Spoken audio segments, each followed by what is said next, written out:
presidente, mantendo esse espírito, o presidente já tinha aumentado em R$2 em janeiro, ele já tinha botado R$2 acima da inflação para pagar justamente o erro que foi cometido no ano passado. No ano passado, justamente como a inflação ainda não fechou, ela veio um pouco acima também, ficou R$2 abaixo durante o ano inteiro, ficou abaixo. Para não repetir isso, o presidente falou, não, vamos então corrigir já a partir de fevereiro, para não deixar acontecer isso.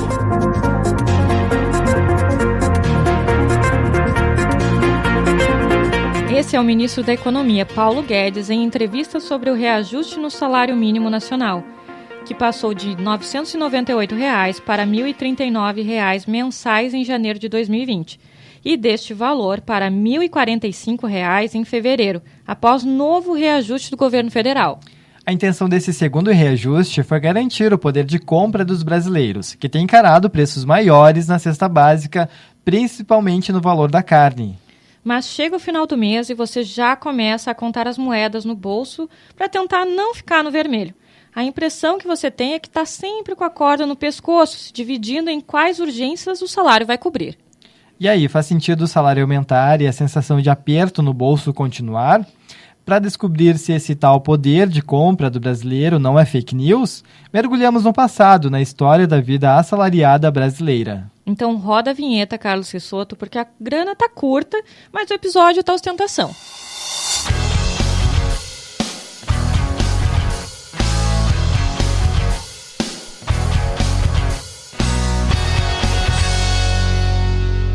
Bem, para falarmos sobre salário, temos que falar também sobre os assalariados brasileiros. Quem nos conta mais sobre a história do salário mínimo é a professora de História Heloísa Helena Capovilla da Luz Ramos, que volta a falar com a gente aqui no Faz Sentido. Professora Heloísa, quando e como surgiu o trabalhador assalariado no Brasil?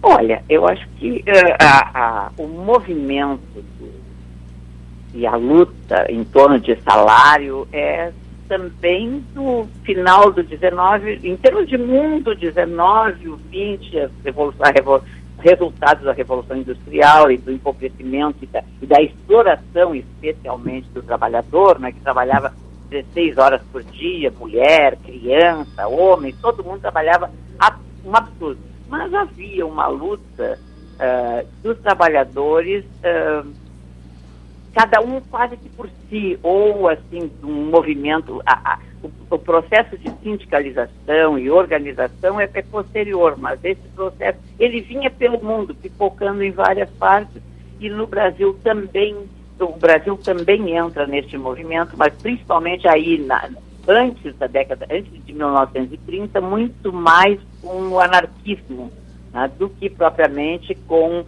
uma questão ainda, mesmo assim, nós tínhamos algumas categorias de trabalhadores que já tinham alcançado algumas benesses, já tinham alguma coisa, né, melhor, mas, de um modo geral, para falar em trabalhador, de um modo geral, tu vê, o Ministério do Trabalho foi criado em 1930, né? Pós-Getúlio Vargas, pós-Revolução de 30. O Ministério da Educação e Saúde, o Ministério do Trabalho, acho que era Indústria e Comércio, que era junto também, é criado em 30 e o nosso primeiro ministro foi o Lindolfo Collor, que depois vai ficar, vamos dizer assim, brigar com Getúlio, vão ficar em lados opostos e ele vai sair, depois vai ser perseguido e tal, mas é aí uma questão criada no início ainda nos anos 30, em novembro, dezembro de 30, está sendo criado o Ministério do Trabalho. Então, oficialmente, a criação de uma instituição para proteger, ou enfim, ver as coisas do trabalhador é de 1930. De acordo com o Centro de Pesquisa e Documentação de História Contemporânea do Brasil, a Escola de Ciências Sociais da Fundação Getúlio Vargas, a criação do Ministério do Trabalho, Indústria e Comércio ocorreu no dia 26 de novembro de 1930. Foi uma das primeiras iniciativas do governo implantado no Brasil no dia 3 daquele mesmo mês, sob a chefia de Getúlio Vargas. O Ministério da Revolução, como foi chamado por Lindolfo Collor, o primeiro titular da pasta, nasceu do projeto do novo regime de interferir no conflito entre capital e trabalho. Até então, no Brasil, as questões relativas ao mundo do trabalho eram tratadas pelo Ministério da Agricultura, sendo, na realidade, praticamente ignoradas pelo governo. Já a história da Justiça do Trabalho no Brasil tem sua origem a partir da criação do Conselho Nacional do Trabalho em 1923. Nos 20 anos seguintes, o direito do trabalho passou por diversas transformações ao ser ampliado, organizado e regulamentado. Esse processo culminou com a instalação da Justiça do Trabalho em 1941 e o surgimento da Consolidação das Leis do Trabalho, a famosa CLT, em 1943. Mas o salário mínimo, de fato, começam a receber os trabalhadores, porque ele foi criado um pouco antes, mas ele foi criado na década de 30, mas foi dado um tempo para os donos das empresas iniciarem o processo. Então ele vai começar mesmo em 1941. Eles vão começar a receber mesmo por aí. Não quer dizer que antes ninguém tinha recebido, não é isso, mas vamos dizer assim, a meta final lá onde todo mundo era obrigado a pagar salário é no início dos anos 40, né? Sim. E esse prazo levou quanto tempo, prof? Como?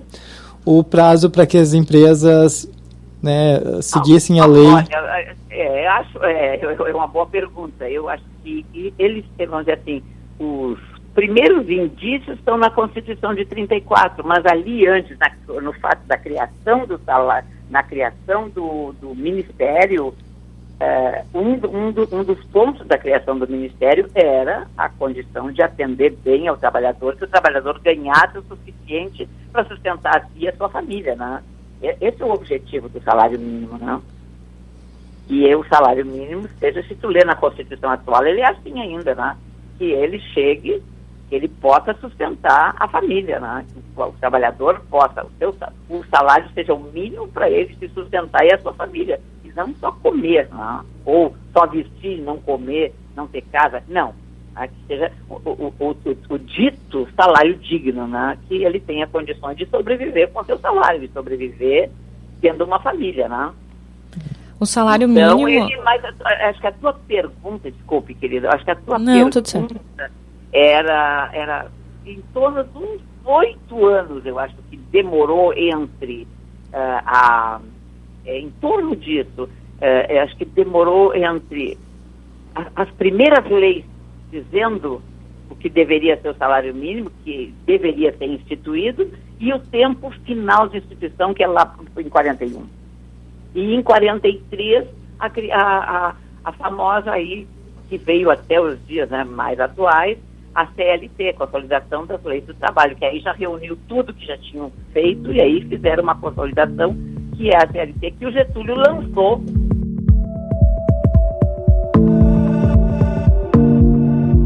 O salário mínimo urbano foi estabelecido em 30 de abril de 1938. O texto original dizia que o salário mínimo corresponderia, abre aspas, à remuneração mínima devida a todo trabalhador adulto, sem distinção de sexo, por dia normal de serviço e capaz de satisfazer, em determinada época, na região do país, as suas necessidades normais de alimentação, habitação, vestuário, higiene e transporte, fecha aspas. Foram definidos 14 salários, calculados a partir de um conjunto variável de alimentos. O maior dos salários era o do Distrito Federal e o menor era pago nos estados do Maranhão e Piauí. Mais tarde, todos foram unificados em um único salário mínimo nacional.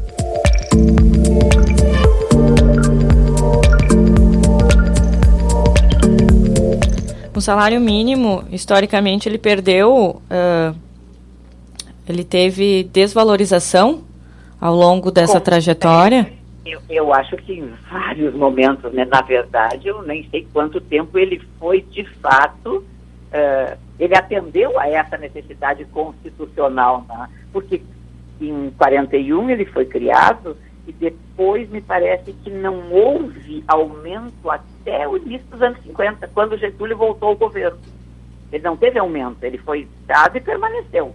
No retorno ao poder em 1950, Getúlio Vargas nomeou João Goulart como ministro do Trabalho. Jango propôs 100% de aumento do salário, mas sofreu várias pressões da elite econômica e acabou caindo. Getúlio Vargas, no entanto, assinou o reajuste que buscava corrigir os anos que não houveram aumentos. Aí o Juscelino entrando depois, no período de governo dele, com um governo e com um projeto também de industrialização para o Brasil, que era então São Paulo, ali no famoso ABC, na Paulista, ali Santo André, São Bernardo, São Caetano. Essas cidades são cidades do desenvolvimento da indústria automobilística, que é quando ela entra de fato no Brasil, não que antes não tivesse, mas os carros só eram finalizados aqui, eles vinham aos pedaços, as montadoras, enfim, todo o trabalho agora poderia ser feito no Brasil, então o JK entra dentro deste quadro, mas depois o Jânio Quadros e João Goulart vão fazer o próximo governo e nem chegam a terminar, porque ali já há então, né, o golpe de 64. Era um país que não tinha mesmo como viver. Tinha que viver dos favores do exterior, da importação. E não tínhamos o que exportar para compensar essas exportações. De modo que a minha luta, o que foi? Foi produzir dentro do país tudo que nós precisávamos para podermos hoje fazer o que estamos fazendo. Exportar largamente aquilo que produzimos, não só de matérias-primas, mas também objetos manufaturados, que levam, além da matéria-prima, o trabalho do homem brasileiro. Esse foi Juscelino Kubitschek, em entrevista em que conta dos investimentos de seu governo, a instalação de multinacionais, principalmente no setor automobilístico. Prof, teve algum momento na história que era possível fazer mais coisas com o valor do salário mínimo do que hoje, por exemplo?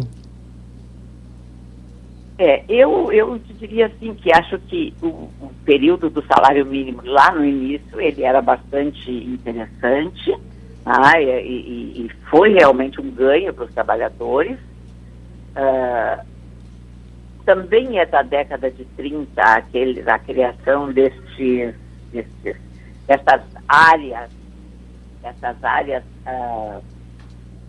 casa para os trabalhadores. Pensa em Porto Alegre, por exemplo, tu tens o IAPI.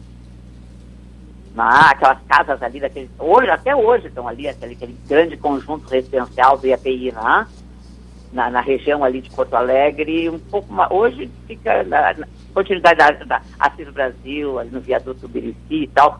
Ali tu tem um pouco antes um conjunto habitacional bastante grande, Instituto de Aposentadorias de Pensão dos Industriários.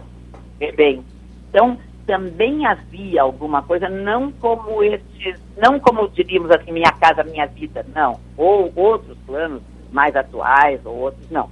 Nós temos alguma coisa para os trabalhadores em termos de moradia também, papel que está, onde está de um lado o governo e os próprios sindicatos e os trabalhadores, mas por outro lado estão também empresas, às vezes estatais, às vezes não.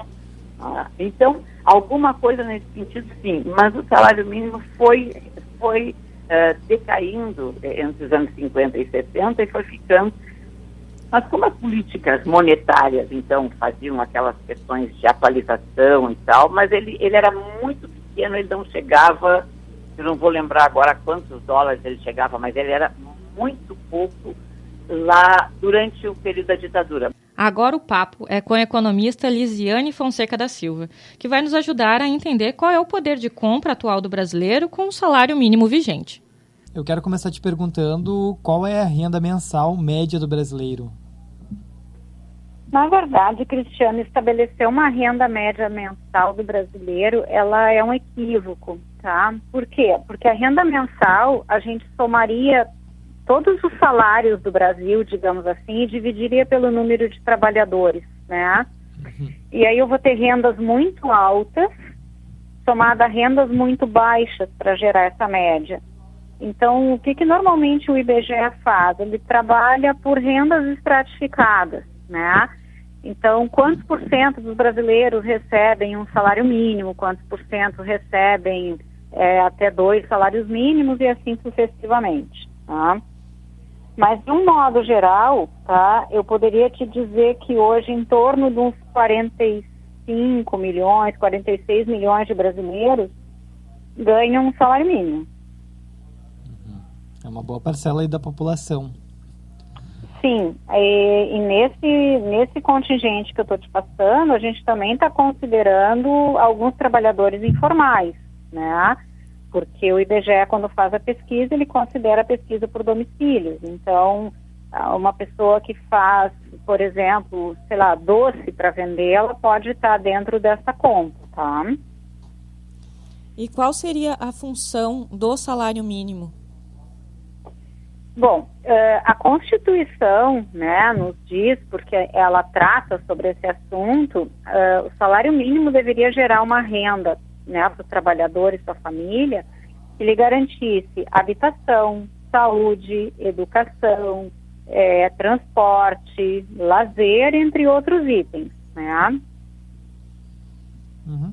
Então, a principal função dele, de fato, é essa, Sim. garantir essa renda mínima. E dentro da nossa realidade atual, ele consegue garantir essa proposta dele? Não, com certeza não, tá? Porque se a gente fosse fazer, por exemplo, um comparativo, né, o salário mínimo hoje, ele está em R$ 1.045, tá?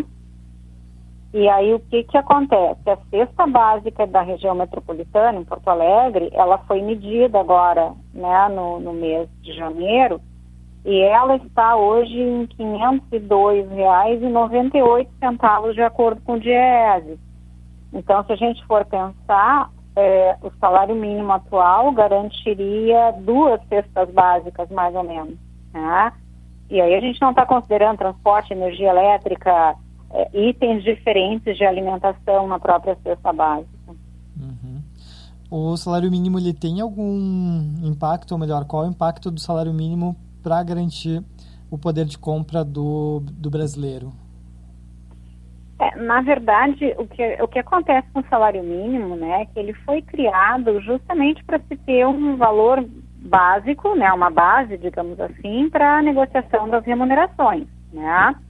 Com a flexibilização da legislação trabalhista, hoje a gente sabe que algumas negociações trabalhistas salariais, elas podem se dar em patamares um pouco diferentes, né? Mas, de uma forma geral, o que nós percebemos? A ideia é que esse valor que hoje está em R$ 1.045, ele possa garantir, né, uma renda que o trabalhador vá ao mercado e garanta alguns itens da sua subsistência, né? Mas nós sabemos que até pela própria forma como o salário mínimo foi corrigido ao longo de vários anos, principalmente ali em meados da década de 70, 80, ele perdeu muito, né, das suas correções para ser de fato o valor que ele poderia ou deveria ser para garantir isso que a Constituição indica que ele deveria prover.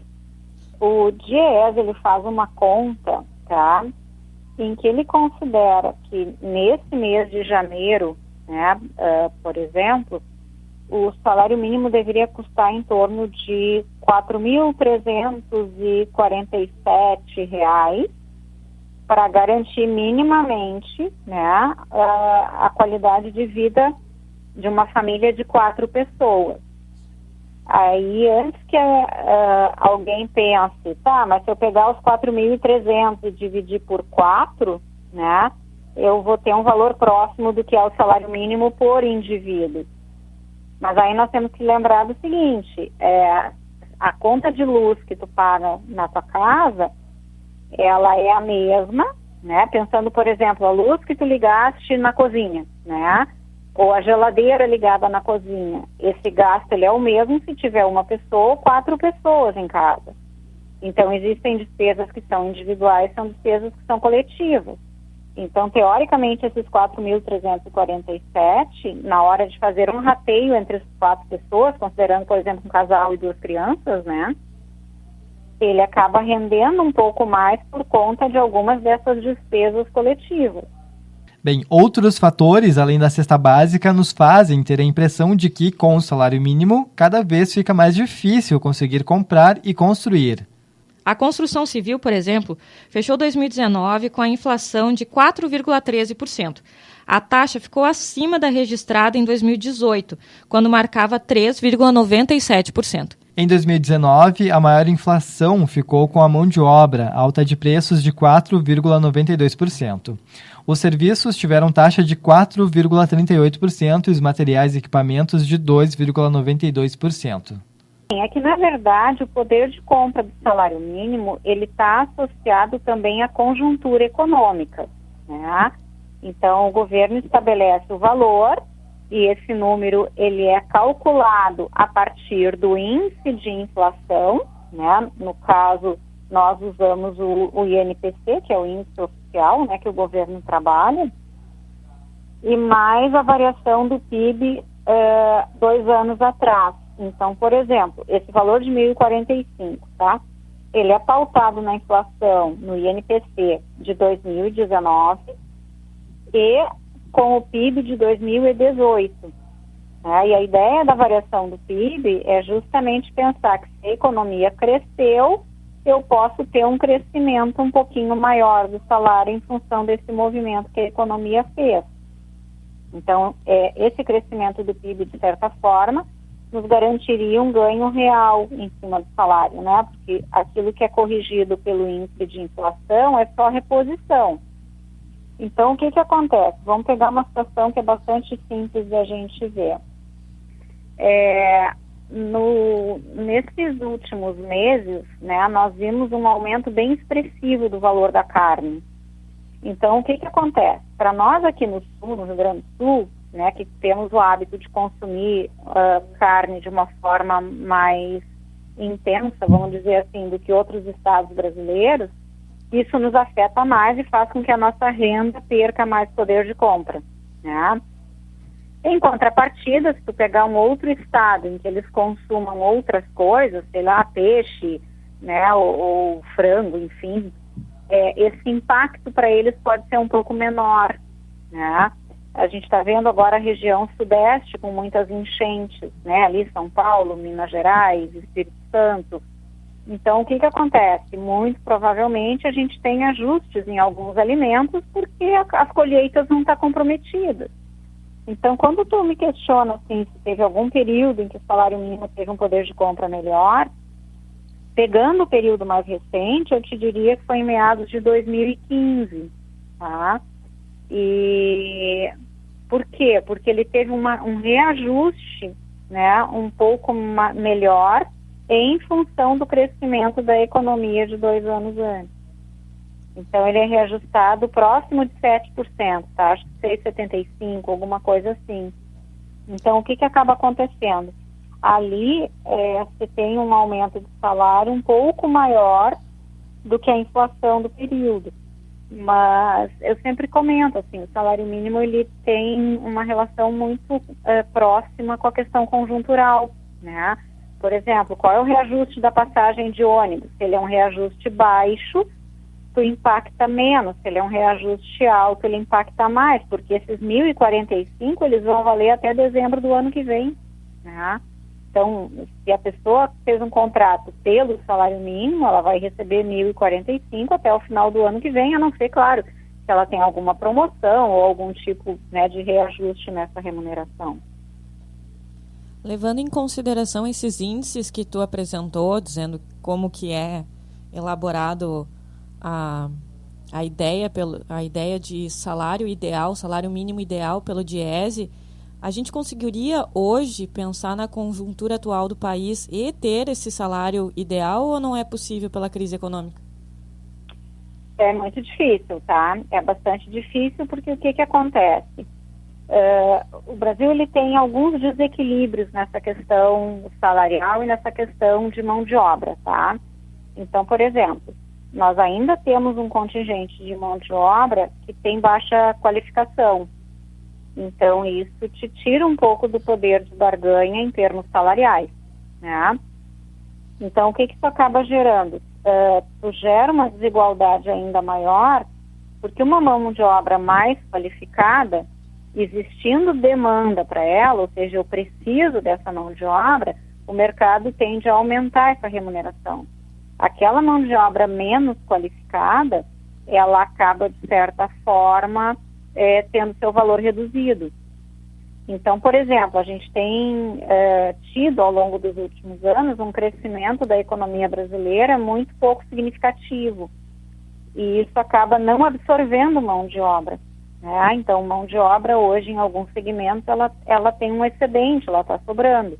E isso dificulta as condições de negociação salarial. O salário mínimo, ele tenta garantir uma renda mínima, né? Nós sabemos hoje que existem pessoas dentro, né, do mercado de trabalho, e aí eu estou colocando renda geral, tá? Sim. O que eu quero dizer com isso? Eu estou considerando que tu é um trabalhador com carteira assinada e que tu tem uma garantia de renda em função da função que tu desempenha, né? E tu tem um trabalhador hoje que é informal. Então, o que acontece? A função do salário mínimo, quando foi criado, foi justamente de garantir essa renda mínima e fazer a inclusão desse consumidor em condições de demanda no mercado. Então, não só como comprador, mas também como a garantia mínima das suas necessidades, né? Na medida em que eu não tenho, por exemplo, essa base de negociação, ela é uma negociação pautada numa relação de demanda e oferta, né? E por mais estranho que possa parecer a comparação que eu vou fazer, é como tu olhar uma feira. Se tu chega, por exemplo, no início de uma feira, tu tem uma necessidade de compra de determinados itens, eles estão mais vistosos, né, com uma qualidade maior, e aí o que acontece? Tu paga um pouco mais caro para atender a tua necessidade. Se tu chegares mais no final da feira, em geral, o que tu tem é o excedente, é o que não foi vendido ao longo daquele horário em que a feira funciona. Qual é a tendência do preço? Baixar. E aí aumenta o teu poder de compra como comprador e não necessariamente de quem está vendendo, né? Então, eu diria que, por mais que a gente saiba que existe uma defasagem hoje em termos de salário, ele tenta, de certa forma, garantir uma remuneração mínima dentro de algumas categorias. Bem, e a gente vai ficando por aqui, mas como recordar é viver. Encerramos o episódio com um trecho da escolinha do professor Raimundo. É isso aí, valeu, até a próxima. Vamos falar de coisas que causam vergonha aos países do mundo. A Itália. A máfia. Em Biafra. A fome. Na Colômbia. O tráfico de drogas. No Brasil. O salário do professor. Nota 10!